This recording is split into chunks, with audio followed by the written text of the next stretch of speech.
I'm sitting out here on a London sidewalk. Thank you for joining us on this special episode. Welcome home. Thank you for those who served in the Vietnam War, sponsored by People Working Cooperatively.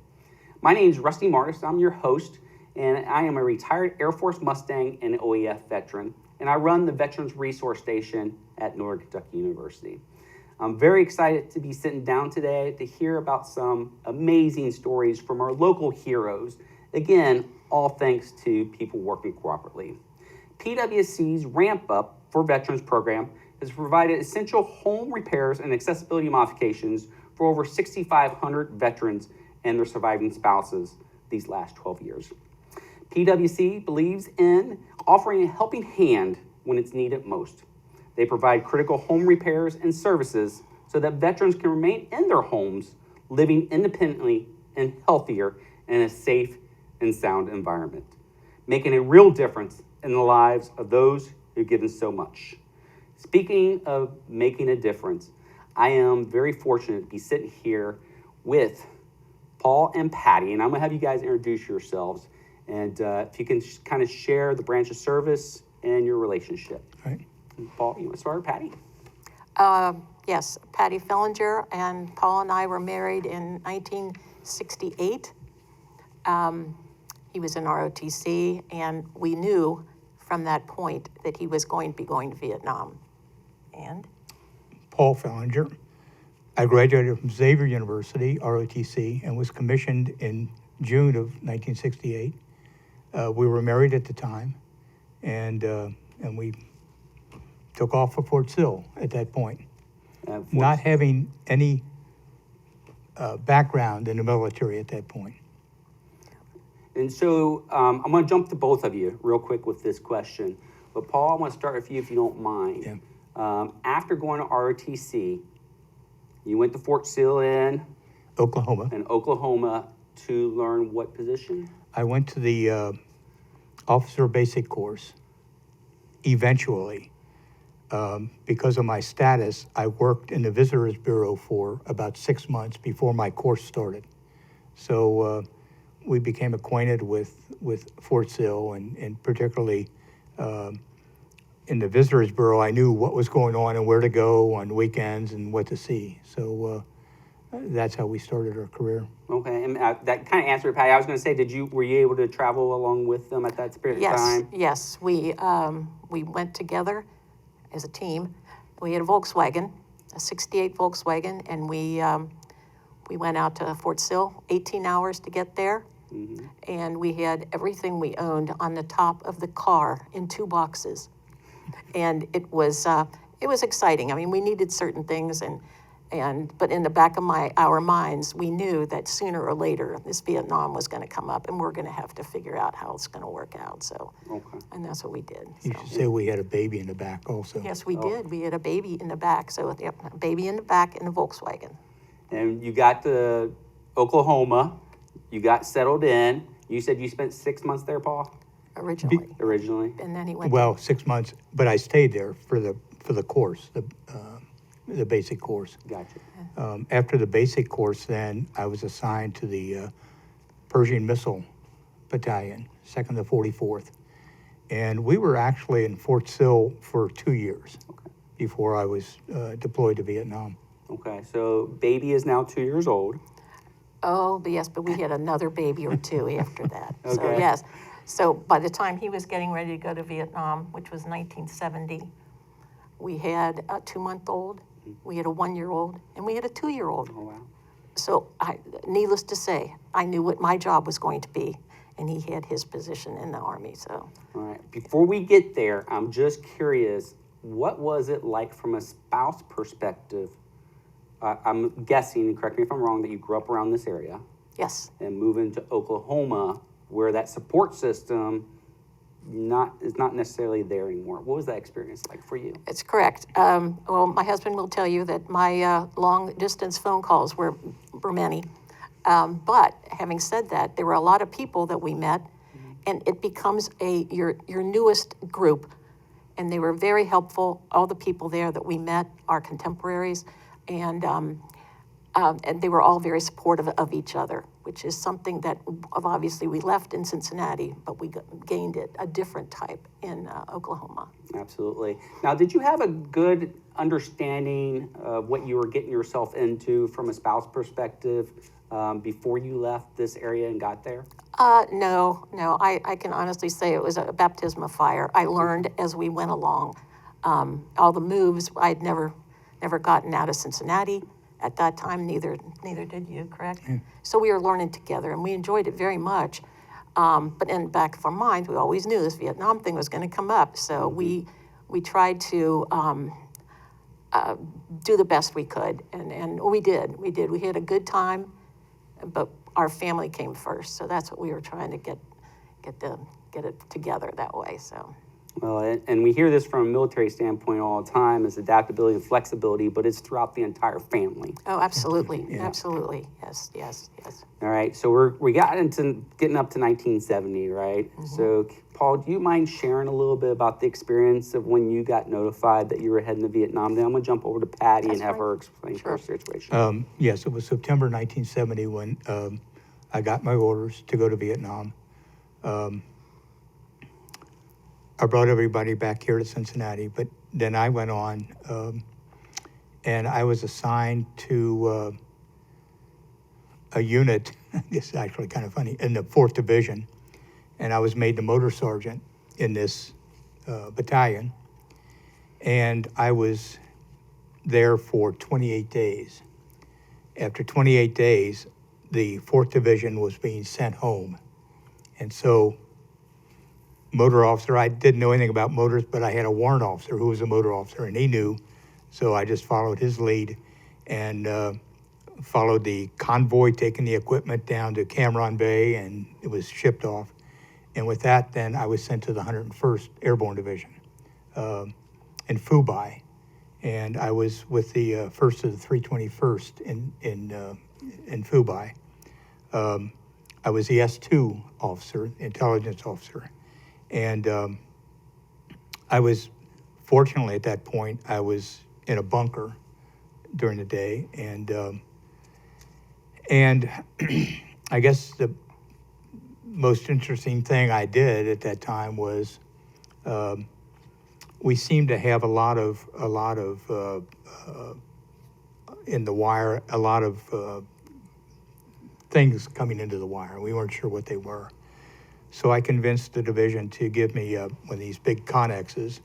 We cut out 4 sides, put in naval binoculars in there, and we put survey equipment that would catch any noise or anything, any movement in the wires.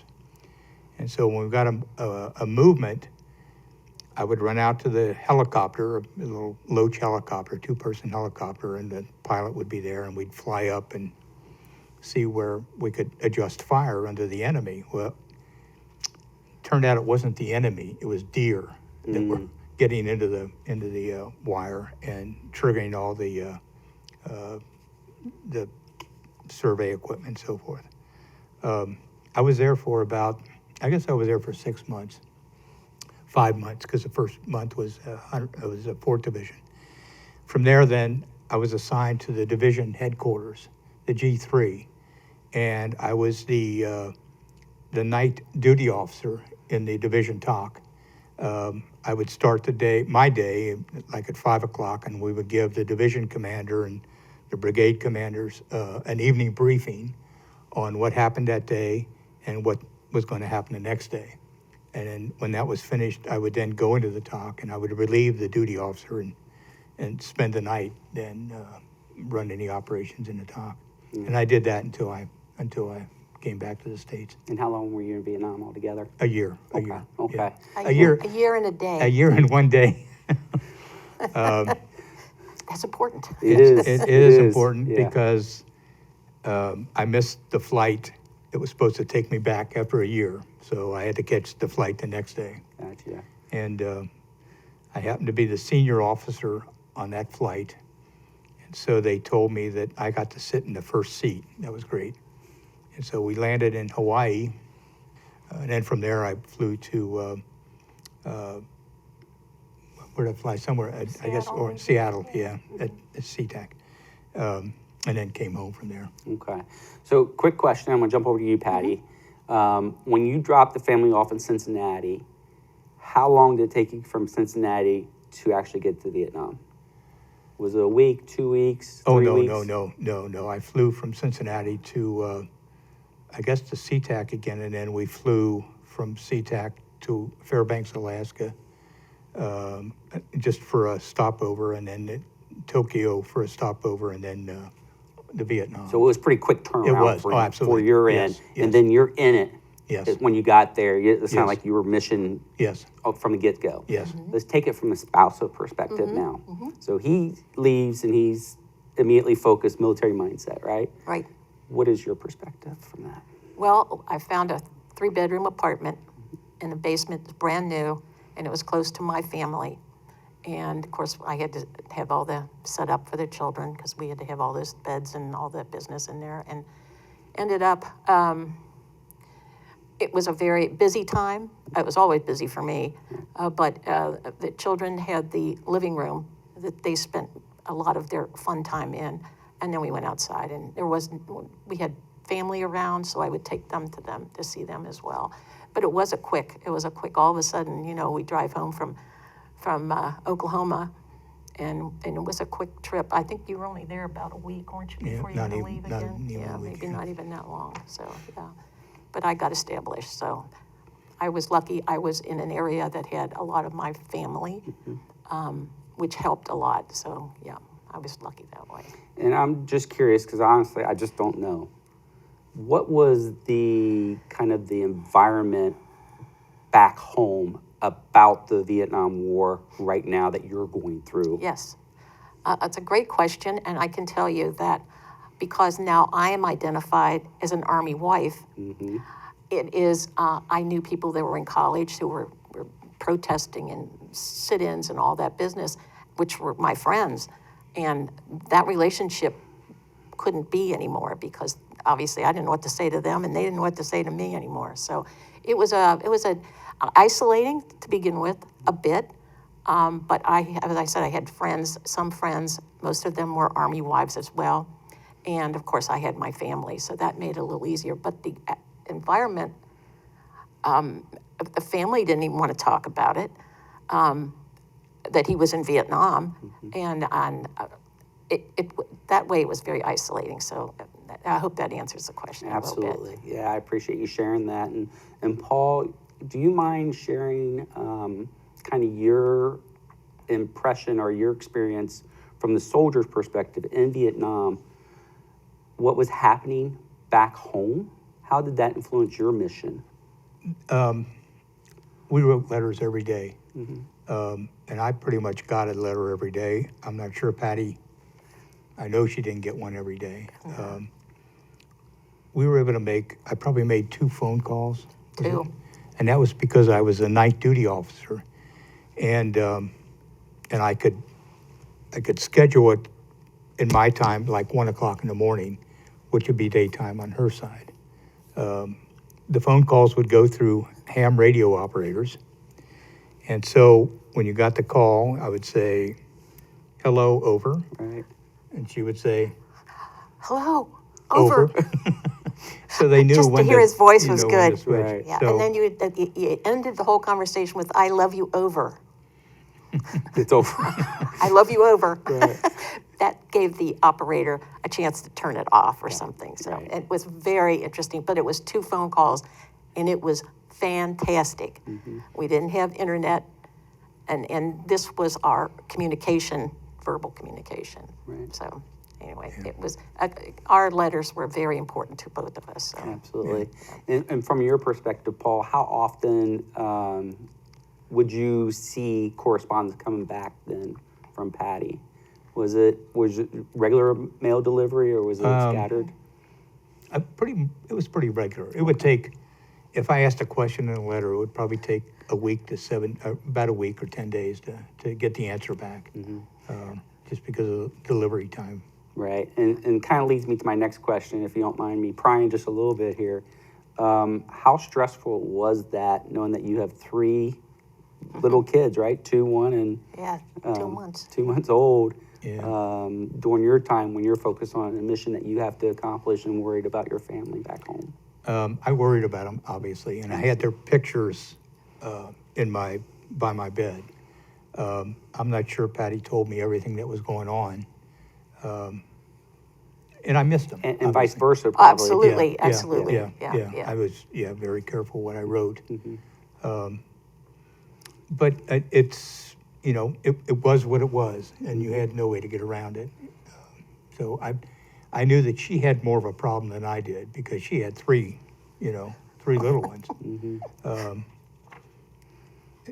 So I mean, you need to answer that. No, it was. I actually I figured it out pretty early on that there's no way I was gonna. I had to join the children because there was no way. I was so outnumbered, and there was always somebody that needed something. And although I really did enjoy it, it was very much. It's difficult only because it was so time consuming but I enjoyed it. I enjoyed being with the children. I knew what my job was. I knew what his job was, and we decided that we'd both do the best we can. Yeah. And when we got back, we'd reunite, and we'll find a new normal. Because I had my normal, you had your normal in Vietnam, and all I could think of was, I can't wait till he gets back. So, yeah. And I think it's a strong testament to the support system, both for you, Paul, knowing that you had that support back home, and I'm guessing for you, Patti, as well, knowing that he was doing what he was signed up to do, and the mission he had to accomplish while he was there. Right, and we knew it was coming. As I said, we were married for 3 years or more, and we knew it was coming just because of the atmosphere. We knew it was going to be there, so we kind of prepared that way, sort of. But it was not easy. I mean, no, it wasn't easy. She had the 3 little kids, and it's all right. We still had our Volkswagen, so there were 3 car seats in the Volkswagen. That's all right. It worked. So she either went with the kids everywhere or dropped them off, and I tried to drop them off. Yeah. Anyway, it was an interesting time. Absolutely. And you had mentioned that during that time frame, you're primarily relying on communication via letters. Right. What was the portrayal that you're getting from media, the nightly news, whatever the case may be, that's occurring over in Vietnam, and you can't get instant answers about what is actually going on? I knew the cities that he was in, okay, and that's what I kind of keyed in on. I thought, okay, is anything happening in Dubai and anything happened here or there? At a point, I couldn't watch the news anymore because although the war was drawing down, there was still a lot of war going on, and it was difficult. They would give body count, and I thought, oh, I don't need to hear this. Right. And of course, they had pictures on the news, but at a certain point, either I gave up watching it, or I just decided for myself that it wasn't good for me to be watching it all the time. So. Absolutely. Yeah. And vice versa, Paul, you're not probably getting regular intel, for lack of a better term, for what's going on in the States. Did you have a good understanding of kind of what the... No. I really didn't know anything that was going on. Okay. Did you want to share anything else with your time being in Vietnam? No, it pretty much covered. I mean, I was very fortunate.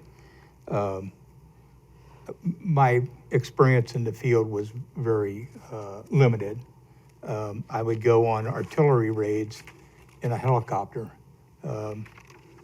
but that was pretty much the extent of my exposure outside the headquarters area. So is Vietnamese deer meat better than the United States deer meat? I have no idea. I'm just kidding. You had mentioned that earlier. That's why I brought it up. But I do want to go, if you don't mind me quoting something that I had in front of me that came from some pre-questions that we were talking about. Sure. Patti had written, "I didn't fight in rice paddies, but became a fighter in my own right." Do you mind sharing and explaining that a little bit? Well, sometimes I had to defend our position, my husband's and my position, to certain people, which was fine. But my race paddy was more of a with the children, honestly. It was a 24-hour constant work. to make sure everybody was fine and doing well. And, everybody had to go to the doctors and do all those things that sometimes a spouse can help you with. Absolutely. And I got to church for Sunday Mass every time except one time when it was December and it had snowed. And the boys ran to the Volkswagen and I'm carrying the baby and we both fell down. And I said, okay, that's not going to happen today. Right. Boys, come back here. But that was a small point. That was a small point. I had a picture of Paul, a big poster picture of him in the kitchen. And every day we'd go and say, hey, Daddy. And so they talked to him just so they could see his face because I felt that they probably wouldn't remember what he looked like. Mm-hmm. And I think that helped a little bit for the kids. I think that's awesome. I think that's Yeah, amazing yeah. that occurred. Did you have any other maybe tips and tools for spouses, significant others that might have a deployed individual or a person that's gone on a long duty to help them kind of get through? I can honestly say that I think being busy, having something to take your mind off of all of it was a key. It really was. Find a hobby, go to school. A lot of my friends went to school who were still wives, Army wives or Navy wives or whatever. They were in school. It gave them, first off, a purpose. Mm-hmm. I have to do this. This is a job, and I have to take care of this part. And then, just be busy. That's all I can say. It's a really important part of it all. Absolutely. And Paul, how important was it for you knowing that you had the support of Patti taking care of your young children and at home? Well, I knew she would do it and Right. do a good job. So I was confident on that. And I also felt that if she needed help, my family and her family were in the area and could help out. So I didn't worry about that part at all. And it probably allowed you to complete the mission that you had to do. Yes, very much so. Very much so. Yes. Let's talk a little bit about coming back home. Do you mind sharing, Paul, what that experience was like leaving Vietnam and getting back to the United States? I don't mind at all. For me, it was relatively easy. I was fortunate in that I knew I was going to Fort Sill again on my return, and so when I returned, I was met at the airport, and we spent a week with our family, and then went on to Fort Sill. And I know that other people experienced being mocked and spit on, and anybody in uniform just being harassed. I didn't experience that, unfortunately. But I know that it went on, and it was because I was kind of in a closed society here. Getting back, get off the plane, spend a week with our family, and then head off again. So I didn't experience what other people experienced. And then once we got back to Fort Sill, we were with our peers, and they'd all been in the same situation. We were all glad to have our husbands back, and it was a nice atmosphere to be in once we all got back, because we could relate much better that way. And I was going to say the same thing. I don't mean to put words in your mouth, but you're around like-minded folks that experience like-minded things, and so you had that support system built into it, I'm guessing. Yes. I will say this, though. When I got back, the kids were now, 1, 2, and 3. Yeah. And you expressed it, a 1-year-old, our daughter, was happy for me to be back. That was great. My 2-year-old now had spent a year looking at the picture, but he didn't trust me. Mm-hmm. He thought I was impinging on his mother. And our oldest, all he wanted to do was Army stuff. Let me see your Army stuff. Let me put your boots on. So that was kind of particularly our second son, I think. I felt that he had not accepted me as a father. And it took some time. Took a little bit. Yeah. Absolutely. And actually, that's kind of the next question I had written down, was that return home where you're back into those family units, what that looked like and how was that adjustment. What was it like for you, Miss Patti? Well, I'll tell you, I had taken care of everything, the finances, which is not one of my I did not do that well. And of course the kids and taking care of all the other things that were involved. It was it was an interesting opportunity to give back some of that to him that I had been doing, but it wasn't easy. It wasn't easy. What I had been doing, I had to now share with him, and you didn't understand that sometimes. Your way was a little different than my way. Yes, it was. And you're not talking about the checkbook. Yeah. But no, other than that, we had to find a new normalcy. We had to find it all over again. Every time we moved with the Army in 22 years, we were always trying to find that. How are we going to do this? How are we going to do that? And it was a joint operation, so it didn't take long. It's just that I hadn't realized that it would be, 2 or 3 months before you can kind of really feel comfortable with all of it all over again. So it did take a long time. That's a great question, actually. Yeah, and I appreciate you saying that. I know personally when I got back from Afghanistan, it took us absolutely that period of time just to get feeling back to normalcy. Exactly right. Exactly right. I mean, you're excited to see each other, yet all the things that have happened are all now things we have to figure out all over again, that's what we ended up doing. So Yeah, and for me, fortunately, I didn't have America, kind of anti-war or against Yes, it. yes, We came yes. home to a hero's welcome, which wasn't necessarily the case for our No, Vietnam no. Yes, veterans exactly. and their family. exactly, and then you don't realize that until you kind of go, well, I can't call my friends, and they're protesting. Some of my old friends, and you thought, oh. How nervous were you about his return back, coming into that environment? I wasn't. I was just looking forward to him coming back. Just come home. And then he was a day late, so that was a big deal.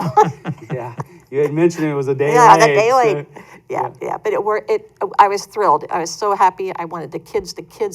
I beefed that all up, and I said, "Oh, I can't wait for Daddy to come home." And although they were excited, they weren't quite sure why they were excited. So Absolutely. Yeah. And you spent together 22 years in the military, Yes. going through it. Talk to me just for a little bit about the transition out of that military mindset when you got out of the service back into that quote unquote civilian mindset. How was that as far as a transitional phase? I don't think that was an issue at all. maybe it wasn't for you. Well, It was one for me. I had a hard time. I really did. Why is that? Why? Because I enjoyed the people that we were working with, and all of our friends were all over the world. And all of a sudden, I was afraid I'd never get to see them again. And you think, oh, it was just a fabulous time for us. Other than Vietnam, he was gone a lot. Don't get me wrong, but he wasn't in a war zone, so that was good. But I had a hard time. I did. I told you that. we were back for 3 years, and she said, "Are we going to move again? Because where are kept we going to moving. go again?" We're always moving. So I'm sorry, I laughed because my wife and I we're both retired military, and about that 3-year mark, even though we bought a house here, she's cleaning up and packing up. She Yeah. goes, "We got to look for another house. We have to move. It's time to go." Yeah, That's that's a real true. thing, Yeah. isn't that was it? exactly is. My daughter is still like that. Yeah, She goes, I have to move things around. So anyway, yeah. Fun. It's a great point. I'm glad you brought that up. yeah.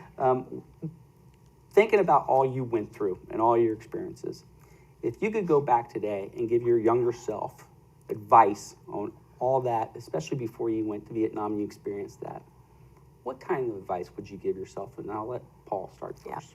That's a good question. The only advice I think I could give was to be flexible. I think both of us grew up the same way. We were in a household, and it was very much, this is the way things are done. And you just got to be flexible and accept what you're doing. Control it, but don't let opportunities pass you by. Yeah, just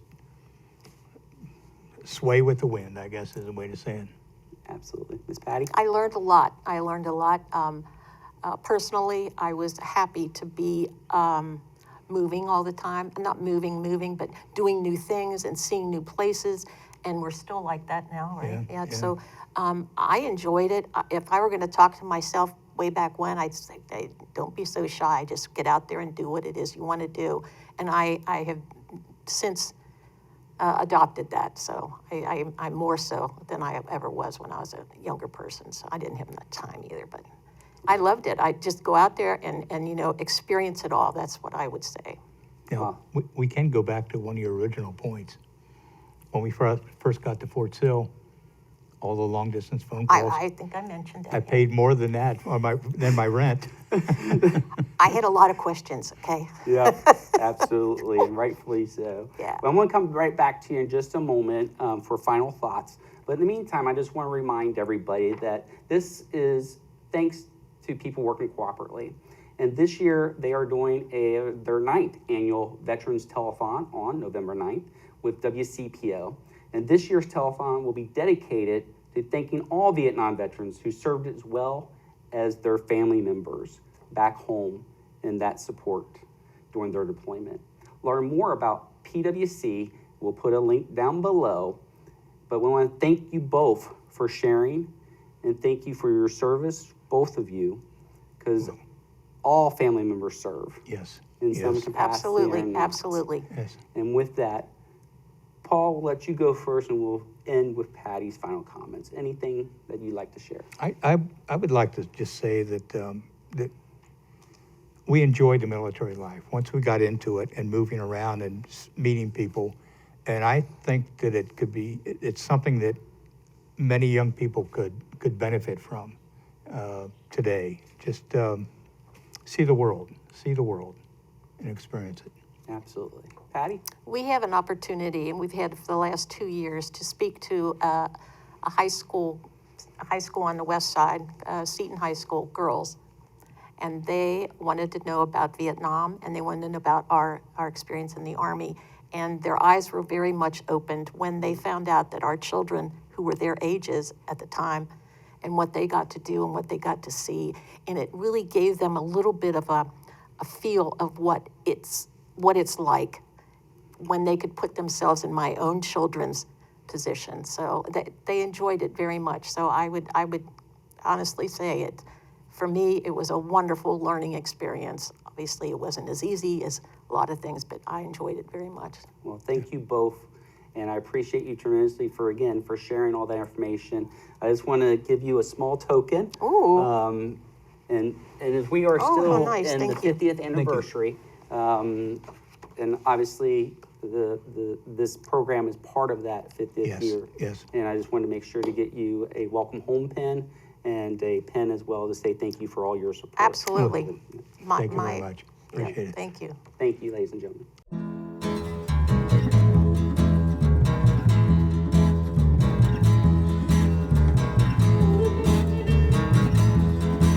I'm sitting out here on a London sidewalk, taking in the sights and breeze.